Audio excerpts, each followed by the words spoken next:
कश्मीर से अनुच्छेद 370 नहीं हटा पाई। मोदी सरकार ने एक झटके में अनुच्छेद 370 हटा दिया। कांग्रेस 3 तलाक के खिलाफ कानून नहीं बना पाई। मोदी सरकार ने 3 तलाक के खिलाफ कानून बना दिया। कांग्रेस राज में अयोध्या राम मंदिर का मसला खत्म नहीं हो सका। मोदी राज में अयोध्या में भव्य राम मंदिर का निर्माण हो रहा है।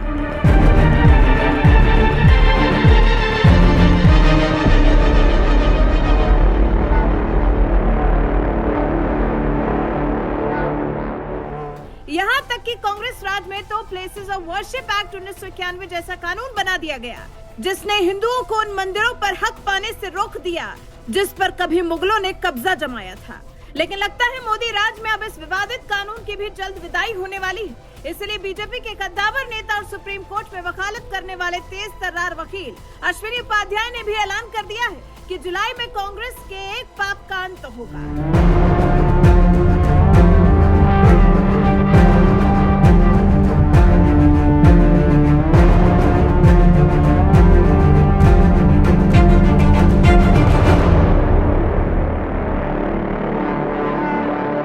देश में 1991 का वो दौर था जब राम मंदिर आंदोलन अपने चरम पर था।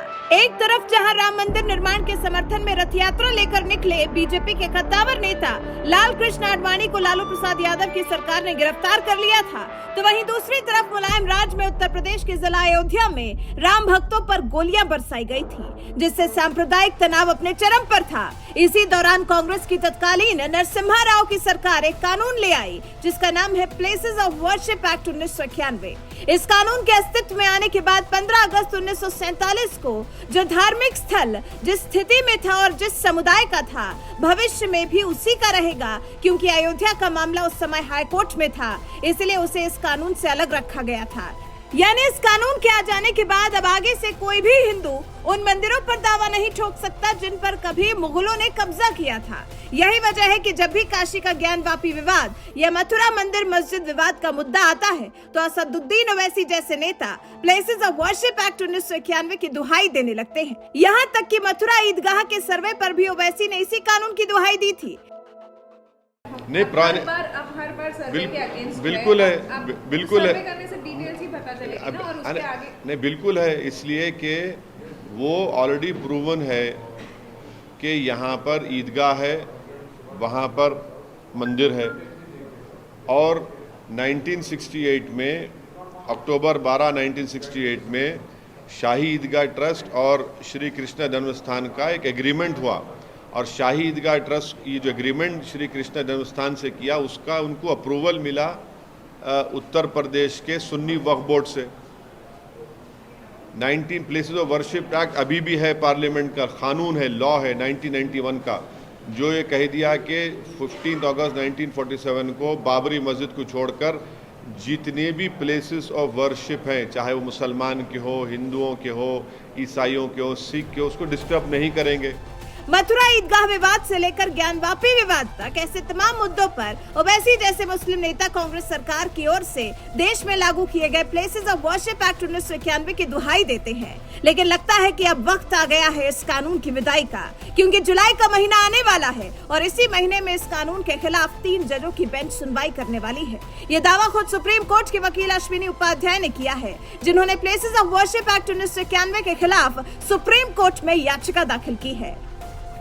स्थल कानून पर सुप्रीम कोर्ट में सुनवाई हुई और मुझे आपको यह बताते हुए बहुत खुशी हो रही है कि सुप्रीम कोर्ट इस कानून पे जुलाई में अंतिम सुनवाई के लिए तैयार हो गया है।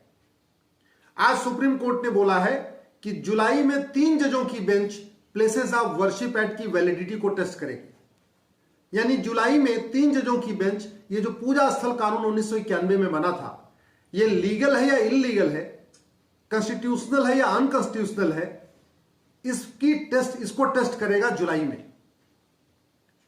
1991 में ये जो कानून बनाया गया ये कहता है कि अयोध्या के अलावा और किसी भी मंदिर का विवाद कोर्ट में नहीं जाएगा, और यह भी कहता है कि अयोध्या के अलावा और जितने भी विवाद कोर्ट में गए हैं, चाहे वो काशी का है या मथुरा का है, जौनपुर के अटाला का है, मध्य प्रदेश के भोजशाला का है, गुजरात के भद्रकाली का है, ऐसे देश में बंगाल में ऐसे कुछ मंदिर हैं जिनके ऊपर जहां पे नमाज पढ़ी जा रही है। केरल में एक मंदिर है जिसको तोड़ के वहां पे चर्च बना दिया गया, वहां पे प्रेयर हो रही है। ये 1991 का कानून कहता है कि सारे के सारे जितने भी विवाद हैं मठ मंदिर के वो कोर्ट में चलेंगे ही नहीं।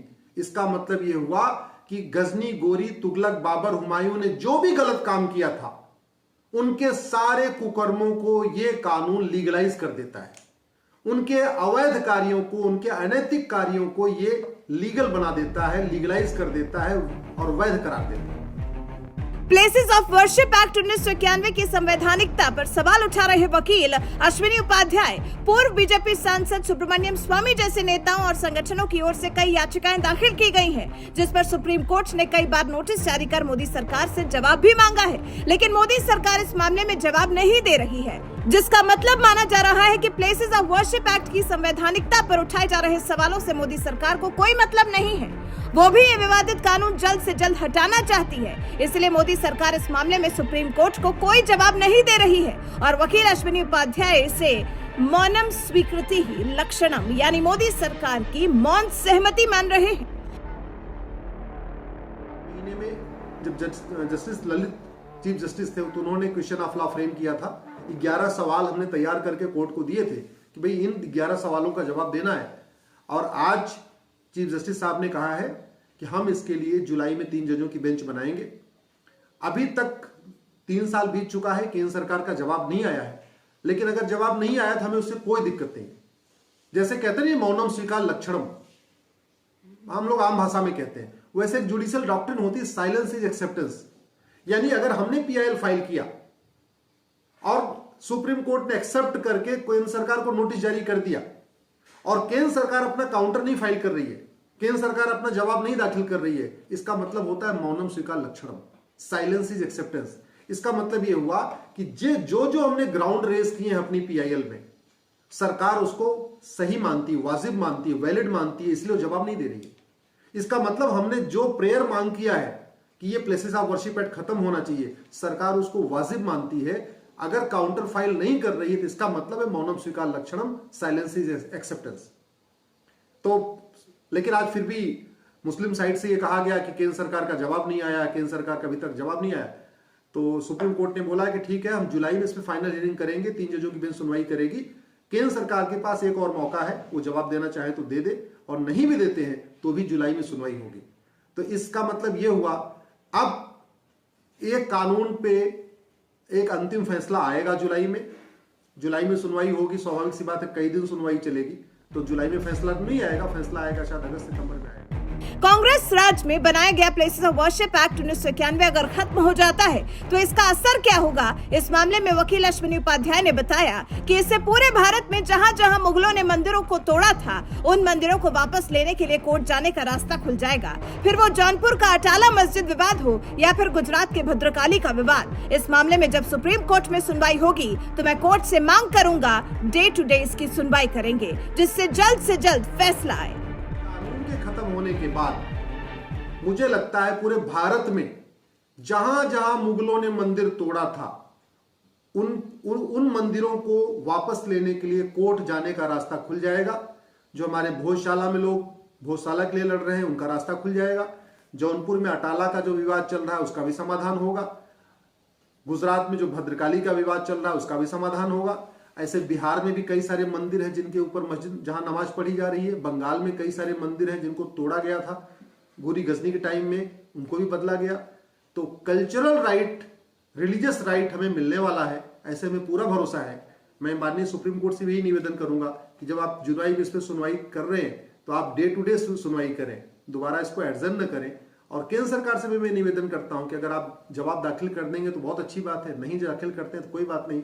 हम ये मान के चलते हैं कि आप सरकार के पास हमारे ग्राउंड्स का कोई जवाब नहीं है, हमारी प्रेयर का कोई जवाब नहीं है। सरकार भी इस बात को मानती है कि ये कानून ठीक नहीं है, ये कानून इलीगल है और होना भी चाहिए। किसी भी डेमोक्रेटिक कंट्री में किसी भी जो कोई डिस्प्यूट होता है उसको या तो आर्बिट्रेशन के जरिए यानी पंचायत के जरिए सॉल्व किया जाता है, नहीं तो कोर्ट के जरिए किया जाता है। दुर्भाग्यवश ये कानून बना के कांग्रेस ने 1991 में जो पंचायत होती, आर्बिट्रेशन होता, उसका रास्ता भी बंद कर दिया। कोर्ट जाने का रास्ता बंद कर दिया। और सबसे बड़ी बात यह कि जितने भी अवैध इलीगल मंदिर गिराए, जितने भी मंदिर गिराए गए थे इलीगली, गजनी, गोरी, तुगलक, बाबर, हुमायूं के जमाने में, सबको लीगलाइज कर दिया। ये बहुत दुख की बात है। मैं आशा करता हूं कि हमें बहुत जल्दी रिलीजियस फ्रीडम भी मिलेगी, कल्चरल फ्रीडम भी मिलेगी, और जितने हमारे मठ मंदिर आज की डेट में जहां अवैध कब्जा हो रखा है, जहां नमाज पढ़ी जा रही है, या जिन मंदिरों के ऊपर चर्च बन गया है, वो सब मठ मंदिर हमें वापस मिलेंगे।